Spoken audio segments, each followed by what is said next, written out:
지난주에 했던 거 잠깐 리뷰를 한다면, 지난주 우리가 메타포를 다루었어요. 이제 메타포는 우리나라 말로 은유, 비유, 이제 이런 뜻인데, 은유적인 표현이나 또는 비유적인 표현, 또는 은유적인 이야기, 비유적인 이야기, 이런 게 다 이제 메타포에 해당됩니다.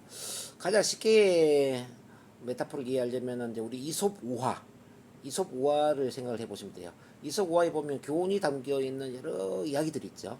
근데 그 이야기 하나하나가 우리 삶에 여러 교훈을 주고 또 어떤 시련이나 역경이나 문제를 뛰어넘을 수 있는 그런 좋은 의미를 이제 전달해주고 있습니다. 어쨌든 이제 이 메타포 언어를 사용하면 어떤 효과가 있느냐면요. 음, 이제 의식의 저항을 비켜가면서 바로 무의식과 연결될 수 있는 그런 엄청난 치유 변화의 힘을 이끌어낼 수 있다는 점에서 아주 유용한 게 바로 이제 메타포입니다. 그런 점에서 이제 우리 메타포의 대가가 누구냐면 이제 돌아가셨지만 밀턴 에릭슨이라는 분인데, 이 밀턴 에릭슨은 그 사람의 어떤 문제나 어떤 상처 아픔에 관련된 메타포를 들려주는 것만 가지고도 치유를 이끌어내는 거예요. 정말 대단하죠. 이야기를 들려주는 것만 가지고도 어떤 심리 치료를 이끌어내었다. 정말 대단합니다. 그래서 우리가 이제 이 메타포를 잘 사용해야 되는 이유는, 이거는 직접적인 그런 이제 의식의 저항을 비켜가면서 바로 이제 간접적으로 무의식과 연결되는 그런 강력한 효과가 있기 때문에 NLP적으로도 그렇고 또 체면 치료 차원에서도 그렇고 뭐 일반 심리 상담 차원에서도 이 메타포는 굉장히 유용하다, 이렇게 이제 보시면 되겠습니다. 근데 모든 종교의 지도자들, 뭐 모든 인류의 스승들은 이 메타포를 잘 활용했습니다. 우리 불교를 본다면 석가모니 부처님께서도 메타포를 잘 활용해서 제자들한테 가르침을 주셨고, 우리 또 뭐 기독교로 본다면은 이제 예수님 같은 경우에도 이 메타포를 잘 활용했죠. 자, 지난주에 제가 이제 소개를 했지만 어떤 어촌에 이제 우리 예수님이 설교를 가신 거예요. 근데 어촌에 모인 사람들이 너무나 인원이 부족했어. 그래서 다음번에 내가 설교를 올 때는 정말 많은 사람들이 왔으면 좋겠다, 이 이야기를 하고 싶은데, 다음에 올 때는 많은 사람 모아주세요 이렇게 하면은 이거는 돌직구 직접 화법이 되잖아요. 근데 이제 예수님이 어떻게 화법을 쓰느냐면은, 이제 어촌에 있는 어부들은 고기 낚는 걸 잘 하지 않습니까? 고기 낚는 걸 잘하니까 이제 이렇게 이야기를 하는 거죠. 다음에 내가 올 때는 너희들이 사람을 낚는 어부가 되거라. 어때요? 다음에 내가 올 때는 너희들이 사람을 낚는 어부가 되거라. 너무 멋지죠? 자, 이런 식으로 이제 메타포를 사용해서 자연스럽게 사람을 모을 수 있는 힘을 제공을 했다는 뜻이죠. 뭐 오늘 이제 다루게 될 여러 뭐 표현들이 또 있겠지만, 어쨌든 이제 이렇게 인류의 스승들은 이 메타포 비유적인 표현을 통해서 저항을 비켜가면서 빠르게 어떤 무의식에 연결될 수 있는 그런 이제 언어의 힘을 잘 활용했다. 그래서 지난주에 제가 이제 뭐 여러 표현들을 가르쳐 드렸는데, 과제를 하나 내어서 뭐 다 과제를 하셨는지 모르겠는데요. IPB 기법에 관련을 해서 스토리텔링을 하나씩 준비를 하라고 그랬죠? 기억나세요? IPB. 자, IPB의 I는 뭡니까? 인스턴트. 가벼운 사건, 에피소드를 하나 이야기한다는 뜻이죠. 그 다음에 P는 뭐냐면은 포인트. 그 이야기의 요점을 이끌어낸다. 그리고 세 번째, benefit, 이득. 그 이야기에서 이득이 되는 부분을 강조하면서 이야기를 마무리 짓는다라고 했어요. 그럼 이 IPB를 조금 이해를 하기 위해서 제가 예를 한번 다시 들어본다면, 자, 이런 이야기를 한번 제가 해보겠습니다. 이것도 우화적인 이야기인데요. 자, 이제 가을이 가고 이제 겨울이 다가오고 있었어요. 그래서 이제 수많은 기러기들이 이제 남쪽 나라로 날아가고 있었습니다. 근데 계속 기러기 떼들이 이제 날아가다 보니까 많이 지쳤죠.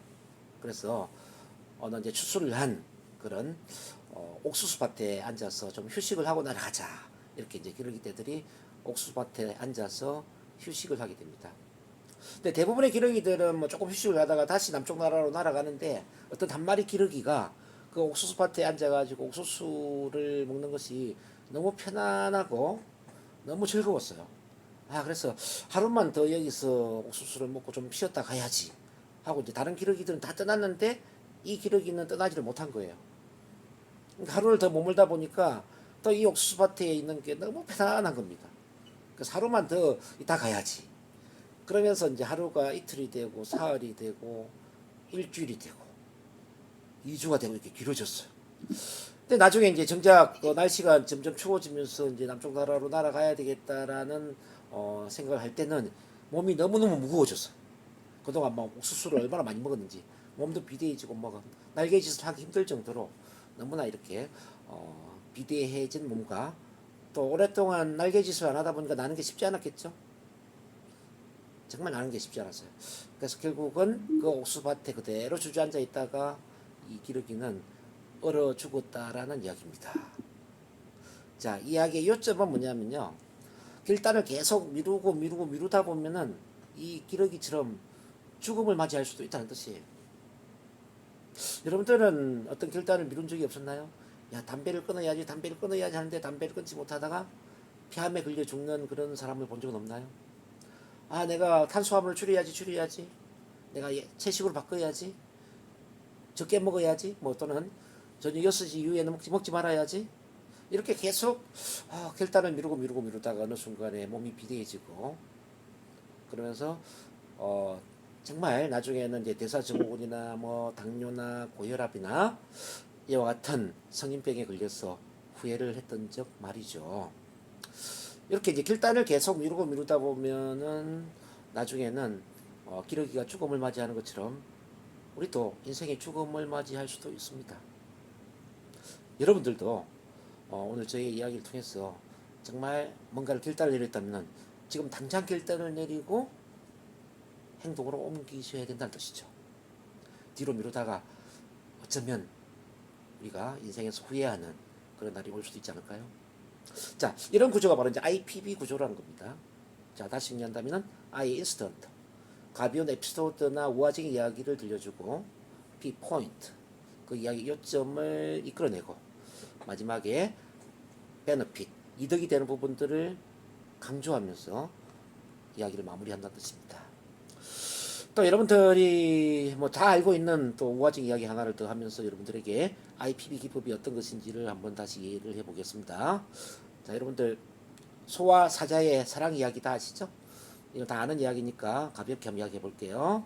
자, 옛날에 소와 사자가 서로 너무너무 끔찍하게 사랑을 했습니다.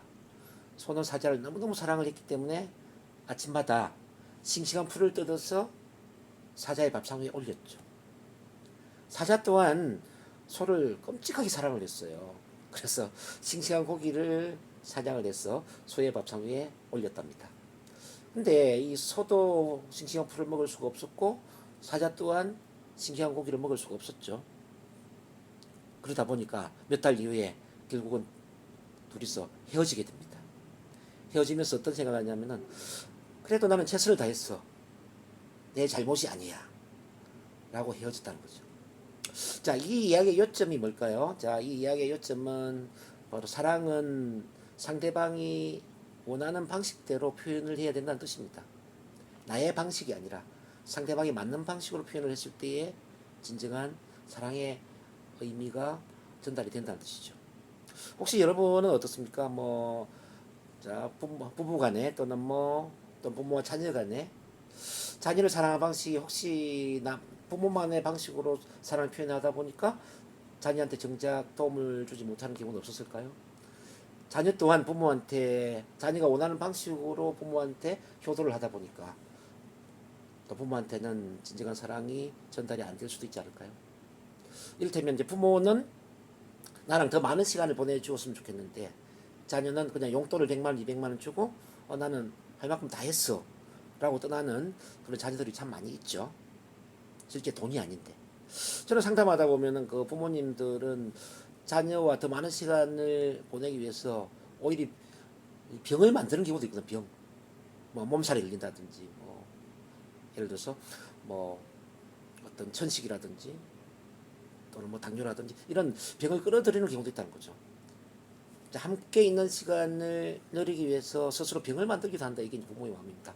근데 이제 자녀들은 그런 부모에 맞는 방식이 아니라 그냥 용돈을 좀 더 많이 주고 편안한 방식으로 사랑을 표현하기도 하죠. 이와 같이 사랑은 자신만의 방식이 아니라 상대방이 원하는 방식으로 표현을 할 때 그 사랑이 진정한 의미를 갖는다는 뜻이죠. 여러분들도 오늘 제 이야기를 통해서 진정한 사랑이 무엇인지를 한번 점검을 해보고 정말 내가 사랑하는 또 우리 자녀들에게 또 우리 부모에게 또 우리 주변 또 친구들에게 어떻게 사랑을 표현하면 진정한 사랑의 의미가 있을까를 한번 되돌아보는 기회가 되었으면 좋겠습니다. 자, 이런 구조가 이제 IPB가 되는 거죠. IPB. 자, 인스턴트. 자, 에피소드, 사건, 경험을 이야기한다. 포인트, 요점을 이끌어내고, 그 다음에 베너핏, 이득이 되는 점을 강조하면서 마무리한다는 거죠. 요걸 제가 지난주에 여러분들에게 과제를 냈어요. 이야기 한 편씩을 준비를 해와라 라고 했는데 어떻게 하셨는지 모르겠네요. 우리 지선 선생님 하셨나요? 자, 그럼 여러분들 이야기를 한번 들어볼까 싶어요.